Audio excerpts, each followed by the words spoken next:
ட்ரெயின்ல அதிகமா டிராவல் பண்றீங்க அப்படின்னா கண்டிப்பா இந்த வீடியோ வந்து சேவ் பண்ணி வச்சுக்கோங்க. ஏன்னா நம்ம ட்ரெயின்ல ஆன் போர்ட் பண்ண போறோம்னா கூட நம்மளுக்கு என்ன பிளாட்ஃபார்ம் என்ன கோச் அப்படின்றது வந்து தெரியும். ஒருவேளை ட்ரெயின்ல வரவங்க நம்ம பிக்கப் பண்ண போறோம்னு வச்சுக்கோங்களேன், நம்மளுக்கு ட்ரெயின் நேம் தெரியும், இல்ல ட்ரெயின் நம்பரோடு தான் தெரியும்.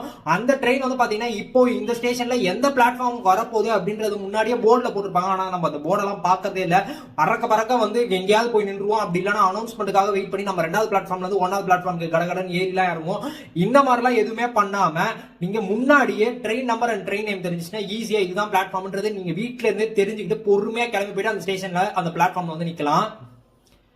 பிளே ஸ்டோர் ஓபன் பண்ணி வேர் இஸ் மை ட்ரெயின் அப்படின்ற இந்த ஆப்பை வந்து டவுன்லோட் பண்ணிக்கோங்க. ஒன்ஸ் டவுன்லோட் பண்ணி உள்ள போன பிறகு உங்களுடைய ட்ரெயின் நேம் ஆர் ட்ரெயின் நம்பரை போட்டு சர்ச் பண்ணீங்கன்னா அந்த ட்ரெயின் எங்கெங்கெல்லாம் நிற்கும், நிக்கிற ஸ்டேஷன் எல்லாம் என்ன பிளாட்ஃபார்ம்ல நிற்கும்ன்றதும் வந்து இதுலயே மார்க் ஆயிருக்கும். இதை வந்து வரவங்க மட்டும் இல்ல, நம்ம ட்ரெயின்லயே டிராவல் பண்ணிட்டு இருக்கோம், நம்மள பிக்கப் பண்ண வர போறாங்க அப்படின்னா கூட நம்மளே பார்த்துட்டு வரவங்க கிட்ட டைரக்டா பிளாட்ஃபார்ம் 1க்கு வந்துரு இல்ல பிளாட்ஃபார்ம் 2க்கு வந்துருங்க அப்படின்ற மாதிரி தெளிவா வந்து நம்மளே சொல்லிக்கலாம்.